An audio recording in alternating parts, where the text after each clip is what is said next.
Civil War is an important film. It inserts you into the violence of war and makes you confront the question of what it would take for you to set aside your civility and just murder your next door neighbor.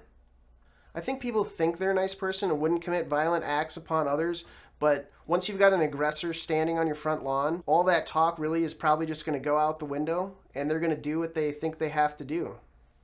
We've already seen everyday people in Ukraine pick up arms against an aggressor, and I think it's no different here. I think Americans always think wars happen elsewhere, wars happen in other countries, but it could happen here, and that's what this film explores.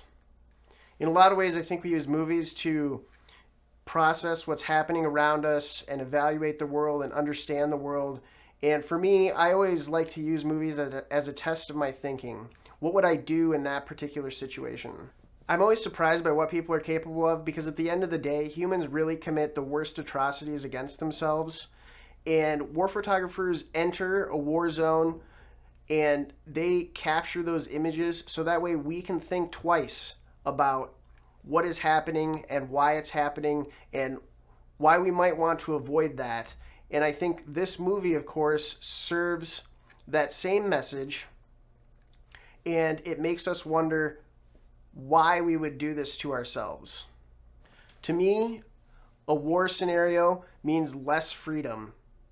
And I can't imagine a world in which we would want less freedom. And so it's just another reinforcement of the idea that we need to work within our system, however flawed it is, to make the changes that we need to make our society better, rather than resorting to violence to accomplish our mission. We can't allow violence to become the default, and we should only use it under the most unavoidable circumstances. There are scenes in this film where upbeat music is juxtaposed with scenes of extreme violence, and I think it really calls to mind, are we becoming too desensitized? Are we becoming too complacent? Are we taking violence as something that is unavoidable and just a part of everyday life? And I think it's a challenge to every human to understand that we do not need to accept that. A secondary question this film poses is, what is the cost of having more adventure in your life?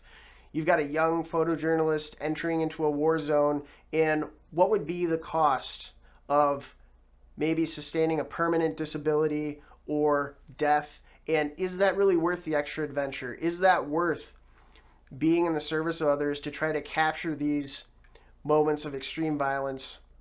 And for me, it's always been a question of what would my quality of life be after the adventure if something like that were to happen, and weighing whether that adventure would be worth that potential lifelong disability.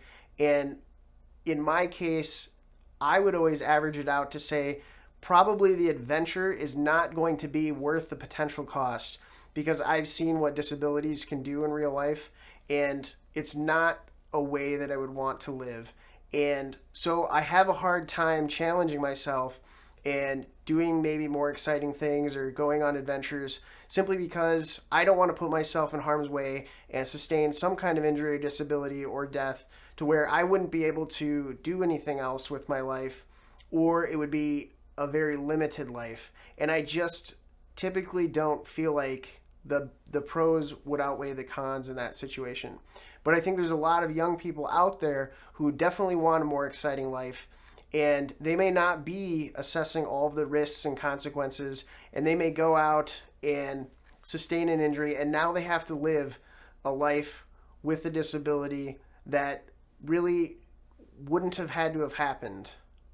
And so for me, that's always a tough question, and I think that's just another one of the questions that this film poses, is what is the value in what you're doing? What do you get out of it? And is it worth the inherent risk? And for some people, it's going to be worth it. And for others, I just don't think it is. Another thing I wondered while watching the film is, how do other members of the military feel about having to protect journalists in a wartime situation? And do those journalists get in the way? Do they hinder the operation? Have they caused situations to make the situation less safe? And I just wonder how others feel about that, and if they're okay with that, if they're okay that they're there, and if they feel that it's important to have them there, or if they feel like, at the end of the day, it would probably be more wise to not have them there. To me, in the case of covering a war, I feel like seeing a video is much more impactful than just seeing photos. While I do understand the importance of the photos, and I think they're great to have, and I think they're very important and another part of documenting what's going on, I also feel like it would have been great to see these photojournalists take more video because it puts you right in the action. And when it comes down to it, this film is doing just that. It's trying to put you in the action to make a point, and that's what great war photojournalism and videography does. This is a must-watch for me, whether you see it in theaters or you see it at home. I think simply just because of the point it makes, it's something that everyone should see. Please like and subscribe if you want to join me in a future video to discuss the latest movies, because I'll be inviting audience members on the channel to talk about the movies with me.